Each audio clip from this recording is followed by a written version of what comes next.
It was an honor to sit down recently with Elder Paul Douglas, the treasurer of the worldwide Seventh-day Adventist Church. In this conversation, we'll get to know Elder Douglas, his background, his journey of service, and his philosophy of mission as a treasurer. You'll also hear his vision for how we, as a global church and individual members, can faithfully steward the resources God has provided to finish the work. Paul Douglas is our guest today. Elder Douglas, welcome to ASI. We're so thankful that you've been able to come and join us at our 2025 convention, and thankful that you're able to sit down with us as well. We really enjoy having the ability to visit with our church leaders and introduce them, help our ASI membership to get to know them a little bit better. And so what I want to do today is just learn a little bit more about you personally, a little bit about your background, and then we'll jump in and talk about how you're viewing the next several years and how from your position, you're going to be helping support the vision that Elder Kohler is putting together and moving the church forward. So let's start with just saying, who is Paul Douglas? Walk us through a little bit of your background and how you've gotten to where you are here as the head treasurer of our church. Well, thank you so much for the invitation to sit with you, and it's truly my privilege and pleasure to be here. I don't know how much time we have, but I can tell you a very long story of how unlikely it is for me to be where I am. But first of all, I was born in Jamaica to Cuban parents, and I did my early education in the country of Jamaica and up to 2 years of college. After the 2 years of college, at graduation, my dean at the time said to me that if I have the opportunity to go to the United States, I should go and not come back to finish my degree program in Jamaica. Now, that was interesting to me because I had, at that point, gone through a journey with my own father, who is a minister. He came to my school in my senior year of academy, and he said to me, "Paul, what is your story?" He asked that question, and it's a question. If you know my father, he is not a man filled with words, but he will ask you certain questions that have a depth to it. And he asked the question, "What is your story?" And I struggled to answer that question. And he said to me, "Do not become a pastor because I'm a pastor. If God calls you to be a pastor, become a pastor. But do not become a pastor because I'm a pastor." Now, coming from the cultural background from where I'm from, that was unheard of. In my cultural background, a pastor's son is to become a pastor. Mm-hmm. Now, also, in that culture, parents tell you what program you're going to do in school. Okay. That's not a conversation. It's not a discussion. It's a statement of what you will do. So I left feeling some sense of relief because that was not on my radar screen. I was preparing to go to medical school. All good Adventist boys do that. Yeah. I traveled that road as well. Okay. I understand. I wanted to go to medical school and had all the preparation, all of the classes, everything prepared to do so. And when I landed at West Indies College, it's now called Northern Caribbean University. When I got there on registration day, I had a great concern. Here am I, a 16-year-old boy, finished with high school, and I did not see myself spending 8 years in medical school. Beyond that, I didn't like the sight of blood, not even my own blood. So I really had a problem.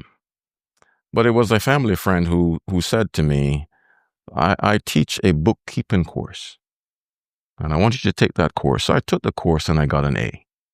And he said to me, "Stay in that program." So here I am. Father says, do not do ministry. I had planned to do medicine, did not know what to do. I've now taken a bookkeeping class, and I'm now graduating 2 years later with my associate's degree in business administration. My dean tells me, since you are already a U.S. citizen, if you have the opportunity to go to the United States, you need to go there and finish. Do not come back here. So I did leave the next day to my sister's wedding and in California. And after the wedding, my sister said to me, well, why are you going back to Jamaica? I said, well, let us take you to La Sierra campus of Loma Linda University, which is now La Sierra University. So I went there. They made a call to my college in Jamaica, and the dean picked up the phone. They asked for a recommendation. She gave one, and they accepted me on the spot. Mm. So I went back home, and my parents are still in California at the time. The wedding is over, and I told my dad, I got accepted at Loma Linda University, La Sierra campus. And he looks at me and he says, that's very good, but I can't help you.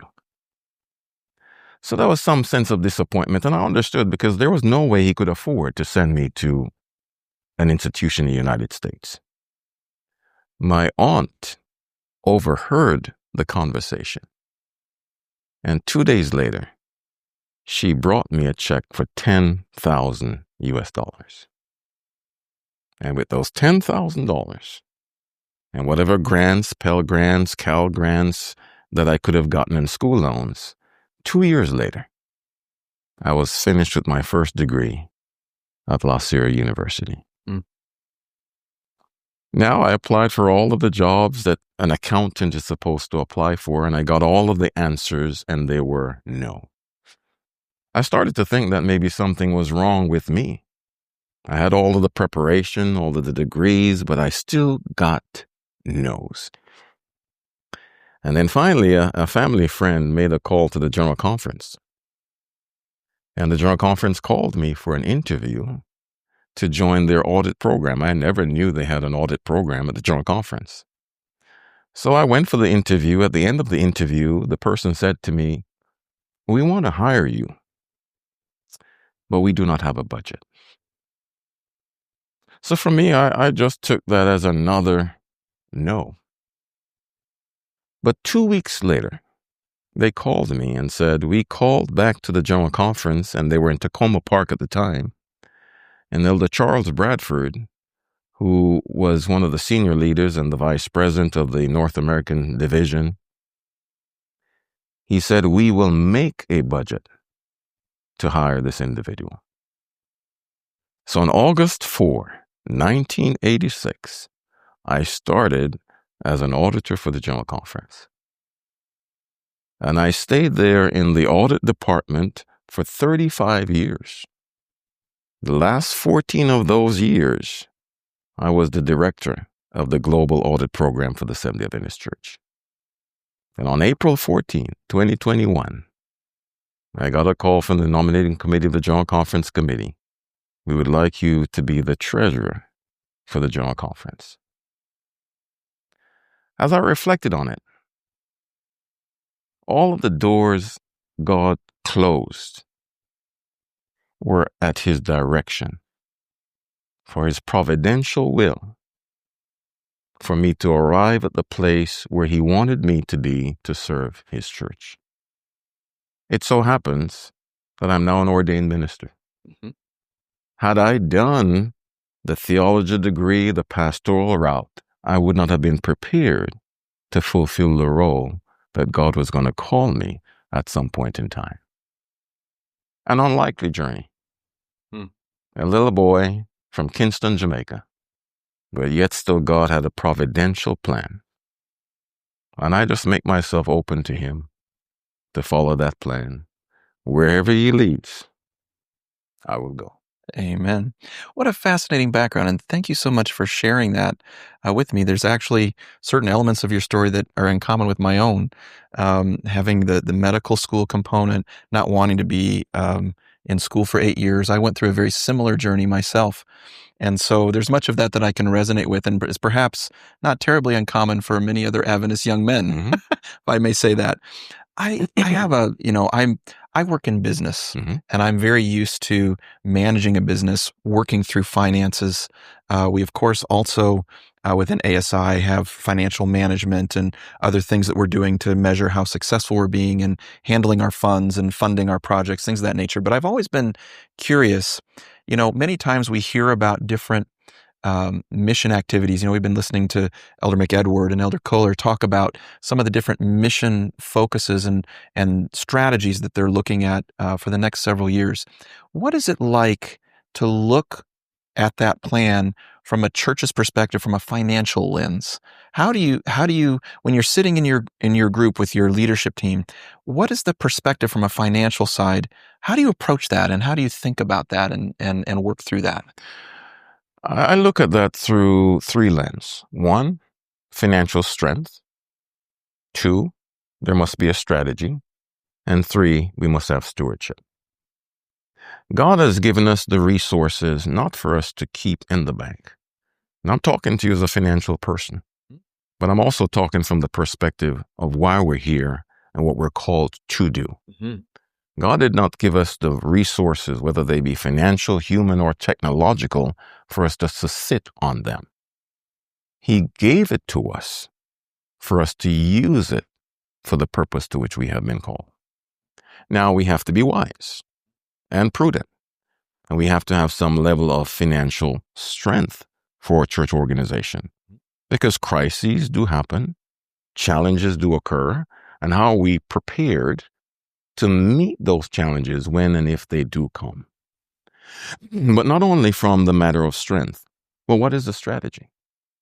If we're going to spend resources on mission, is there some objective that we're trying to accomplish?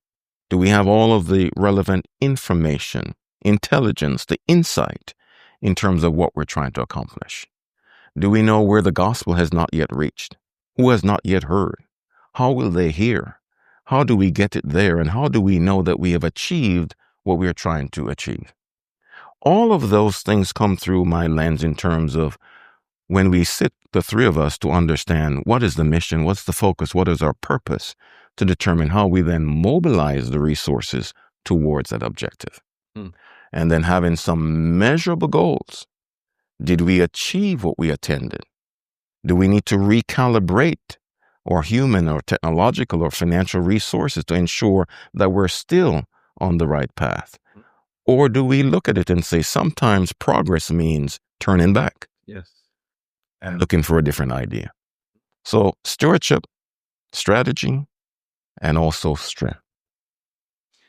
Talk to me a little bit about what the dynamic is like now with Elder Kohler as the president, Elder McEdward, and yourself. You've been in it a couple of weeks. Mm-hmm. Of course, you probably worked with them both in different capacities, probably fairly closely with Elder Kohler. What is the balance like between you? What's it like working together? Well, I have the benefit of working with Elder Kohler for the last 4 years. And before that, when he was a division president, having interactions with him from my role as the GCAS director. So we have, I would say, a close bond, a friendship, and a commitment that this work needs to be finished. Amen. And now with Rick joining our team, we believe he shares the same focus as we do. And as you noticed, as we were just bantering around just before this interview started, we get along as friends. Yeah.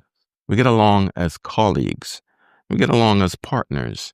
And we recognize that we've been called to a time, to a purpose, and together with God, we're going to do it. Amen. Amen. We've been so blessed to have all three of you here joining us at the 2025 ASI Convention. And I'd like to solicit your thoughts a little bit about your perception of what ASI is. I know we've had a chance to engage several times, but you've spent a little bit more time with our leadership here. We've had a chance to get better acquainted.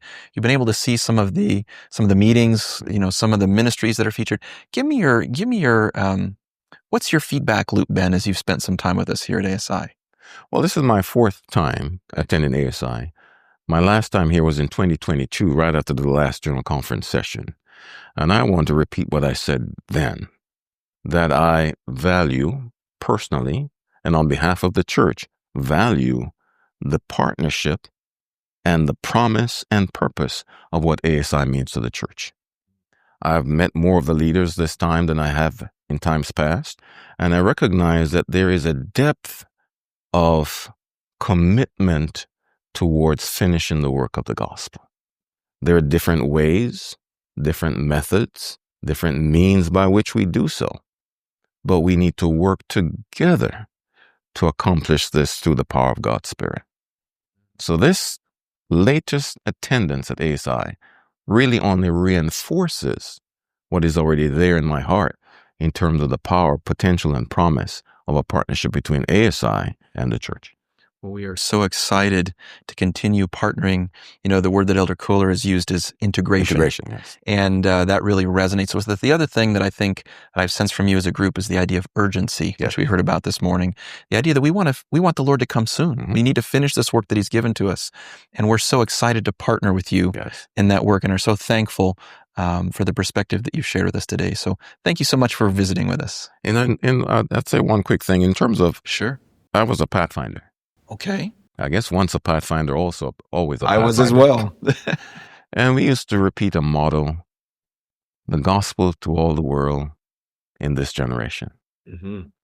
And we've been saying that for a long time. Yes, we have. I think we even changed it to say the gospel to all the world in my generation.